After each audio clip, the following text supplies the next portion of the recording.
C'était la météo sur France 3 avec Serge Chevalier-Vallée.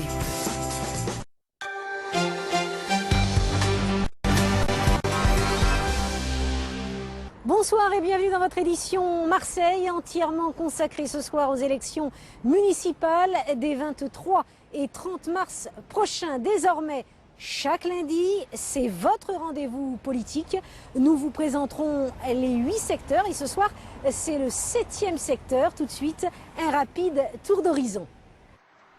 2 arrondissements, les 13e et 14e, composent le 7e secteur. 151 327 habitants y vivent, parmi eux 83 105 électeurs. Il s'agit du secteur le plus important en population des 8 que compte la ville de Marseille. Son nombre d'élus siégeant en mairie centrale est donc le plus élevé, avec 16 conseillers.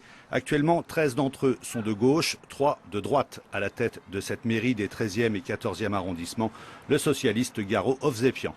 Terre de contraste, fortement urbanisée, mélange de cités difficiles et de quartiers pavillonnaires, avec ses îlots de campagne préservés, le 7e secteur compte 15 651 demandeurs d'emploi sur un total de 85 138 à Marseille, soit un taux de chômage supérieur aux quelques 13% actuellement. Je vous rappelle que les listes ne sont pas encore définitives. On connaît cependant les principaux candidats. Qui sont-ils dans ce 7e secteur ? Il est plutôt à l'aise, le maire de secteur PS, Garo Ovsepian, candidat à sa propre succession qui distribue ses tracts devant l'école de la Rose en ce début de campagne. Stéphane Ravier, lui, candidat Front National, paraît déterminé, voire combatif, lorsqu'il aborde les commerçants de Château-Gombert. Quant au tandem Richard Miron, Monique Cordier, on sent le plaisir qu'ils éprouvent à aller au-devant des citoyens. Mais au-delà des attitudes, ce qui les différencie, c'est leur programme politique.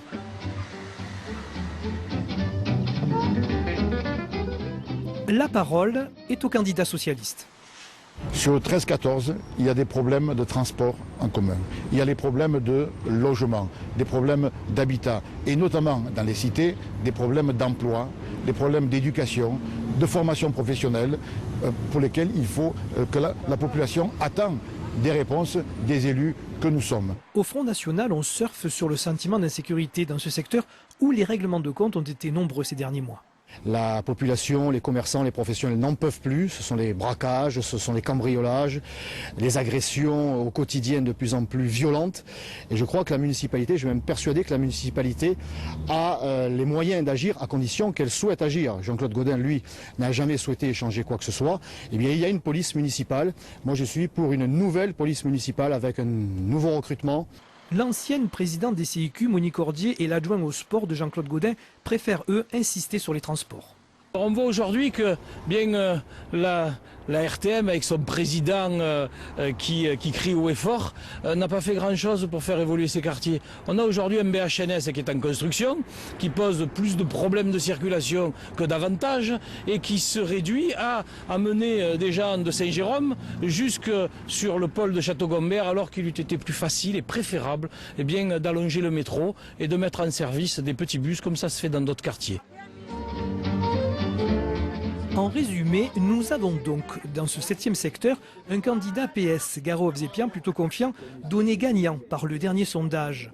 Un candidat Front National crédité de 22% d'intention de vote qui se verrait bien dans le fauteuil du maire et 2 candidats UMP qui devraient sans mal arriver jusqu'au 31% promis par ce même sondage. Alors parmi les autres candidats de ce 7e secteur, Karim Zeribi pour les Verts ou encore Samy Josua pour le Front de gauche. Vous l'avez compris, à chaque secteur, ses enjeux. Dans le 7e secteur, la préoccupation, c'est bien sûr la sécurité ou encore les transports. Nous sommes ici sur la future ligne du bus en site propre, mais pas seulement, vous allez voir. L'emploi et le développement économique sont ici au cœur des préoccupations des habitants. Dans le 7e secteur, la population est plutôt jeune, d'origine immigrée. Les cités y sont majoritaires et le chômage endémique dans les bars HLM qui petit à petit grignotent les noyaux villageois.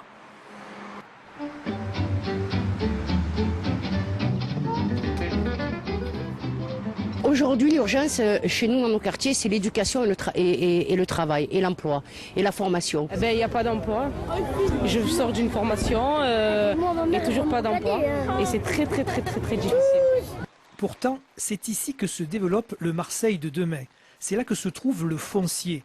Sur les anciennes terres agricoles, une classe moyenne nouvelle s'installe dans les copropriétés.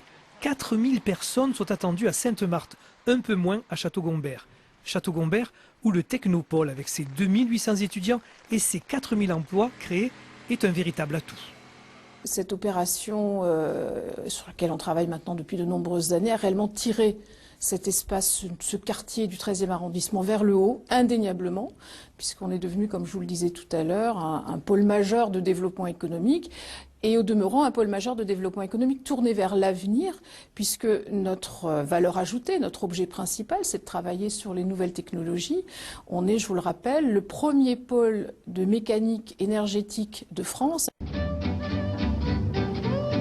Quelle est la réalité économique du 7e secteur? Les entreprises sont présentes dans les 13e et 14e arrondissements. Mieux, le secteur participe à hauteur de 35% à la croissance de Marseille.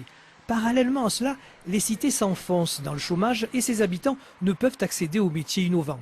Le futur maire des 13-14 aura fort à faire pour que la croissance profite à tous, même si les solutions dépassent largement les frontières de ce secteur. La préoccupation essentielle actuellement, c'est le problème de l'urbanisation galopante et le manque d'équipements publics. Je demanderai des lieux de promenade, des espaces verts pour les populations de nos quartiers et revaloriser les Bastides. Nous, ce qu'on souhaiterait, qu'il y ait beaucoup plus de police municipale, beaucoup plus de proximité, beaucoup plus d'îlotiers comme il y avait avant. Si j'avais le maire devant moi, je lui dirais une simple tout nette, c'est qu'il nous a oubliés. Voilà, c'est la fin de cette édition spéciale entièrement consacrée aux élections municipales. Je vous donne rendez-vous lundi prochain à la même heure pour la présentation du 2e secteur. Bonsoir.